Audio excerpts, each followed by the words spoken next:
Պարոն Փաշինյան, դուք կառավարության պաշտոնները նոր կադրերով եք համալրում այն մարդկանցով, ովքեր միջազգային համալսարանում են սովորել։ Ես հիշում եմ, որ 2018 թվականին, երբ եկաք իշխանության, դուք ևս կադրերի նոր բանկ եք ստեղծել,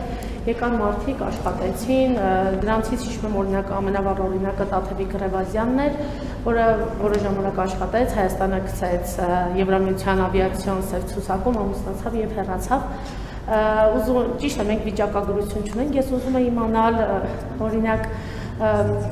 2018-ից այդ նոր կադրերից կան մարդիկ, որ մինչև այսօր աշխատում են ձեր թիմի հետ, փորձեցի մտաբերել, չկարողացա մտաբերել, եւ ինչ երաշխիք ունեք, որ այս նոր կադրերը որը ժամանակ չեն աշխատի, չեն թողնի եւ չեն հեռանա, ինչպես 2018-ի դեպքում եղավ։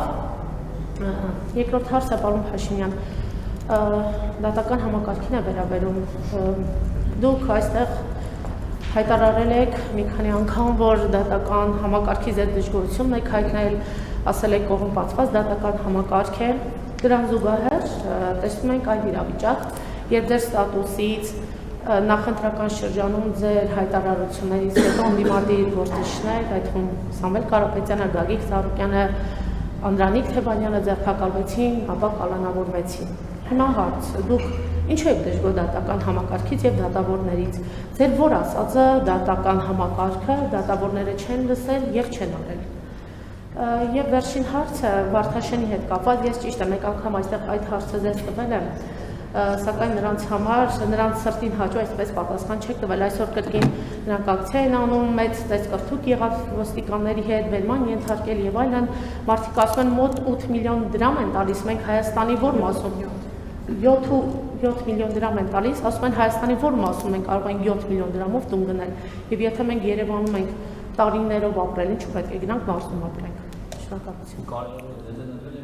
Այո։ Ես ուզում եմ մենք ձեր ուշադրությունը հրավիրեմ այն փաստի վրա, որ մեր կողմից հարգելի քաղաքացիների նկատմամբ պետությունը ոչ մի պարտավորություն չունի։ Այսինքն այդ որ ասում են 7 միլիոն են տալիս, բա ինչքան տանք։ Այսինքն պետությունը պարտավորություն չունի իրանց նկատմամբ։ Եվ այսինքն ոչ մի տեղ համարագրված չի, որ պետությունը ունի պարտավոր, իրանց չենք նայ, իրանք ապրում են այդտեղ եւ այլն եւ այդպես շարունակ։ Չմնան փողոց 7 միլիոն դրամով մնում են փողոցում։ Ես էլի ասում եմ, եկեք արձանագրենք, մենք իհարկե իրադրությանը կծանոթանանք, թե ինչն է հարցը, բայց եկեք արձանագրենք, որ պետությունը չունի ոչ մի պարտավորություն։ Եվ այնպես չի, որ պետությունը ով որ տուն չունի, իրանց փողա տալիս, որ իրանք տուն առնեն, եւ չկա այդպիսի ռեժիմ։ Սա մեր խնդիրներից մեկն է, որ երբ որ մենք, ասենք մարդիկ գալիս են, լսում ենք իրանց, ուզում ենք ինչ-որ բանով օգնենք, հետո պարզվում է, որ քիչ ենք օգնում, հետո կրկնապատկում ենք, հետո ասում են էլի քիչ է, հետո եռապատկում են, հետո ասում են էլի քիչ է։ Բայց դա մոտեցում միշտ չի, որ այդ մոտեցումը արդարացված է։ Ես հիմա ձեր ասած դեպքի մանրամասները չգիտեմ, կիմանամ ինչի մասին է խոսքը, ենթադրում եմ ինչ-որ դիմում նամանք գրում են, բայց էլի եմ ասում, որ մենք պետք է արձանագրենք հետևյալը, որ այդ մարդկանց նկատմամբ պետությունը պարտավորություն չունի եւ այդ գույքի շուկայական արժեքը 0 է։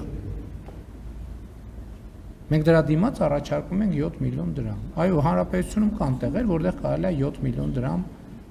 7 միլիոն դրամով բան անել,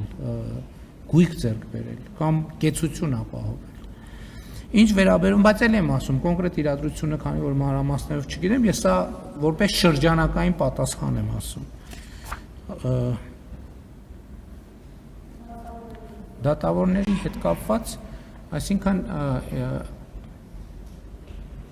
իսկ ով ասա ընդհանրապես, որ Գագիկ Ծառուկյանը այս ողջ ընթացքում պետք է լիներ ազատության մեջ։ Ես խնդրեմ եմ տենում նրանում, որ այս ողջ ընթացքում եղել է ազատության մեջ։ Ինչի է եղել ազատության մեջ։ Այսինքն Գագիկ Ծառուկյանը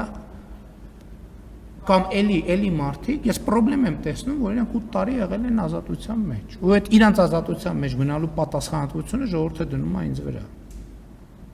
Հենց ստեղ է խնդրեմը, որ շատ դեպքերում ես հրապարակային ասել եմ։ Մեր դատաիրավական համակարգը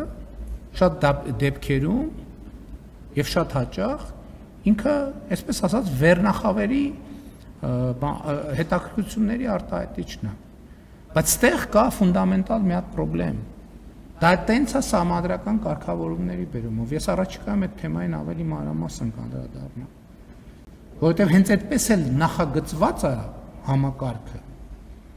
որ ինքը ոչ թե ծառայի ժողովրդին, այլ ծառայի վերնախավին։ Ու մեր դատաիրավական համակարգը շատ դժվար է, մենք մեծ ջանքեր ենք գործադրում, բայց մենք չենք կարող վստահաբար ասել, որ ընդհակառակը վստահաբար կարող ենք ասել, որ մեր արդյունքները այդտեղ մեծ, ինչքան էլ մեծ ներդրումներ են կարել, մեծ բարեփոխումներ են կարել։ Եվ սա ֆունդամենտալ խնդրեմ է, որը պետք է լուծվի։ Եվ այդ ֆունդամենտալ խնդրեմը առանց համադրական փոփոխությունների հնարավոր չի լինելու լուծել, առանց նոր համադրության ընդունման հնարավոր չի լուծվել։ Իսկ առաջինի իմաստով դուք կոնկրետ հարց եք տալիս, ես տամ կոնկրետ պատասխան։ Այո, կա այդպիսի մարդ, օրինակ Սուրեն Թովմասյան, որը 2018 թե 19 թվականից կադաստրի կոմիտեի ղեկավարն է։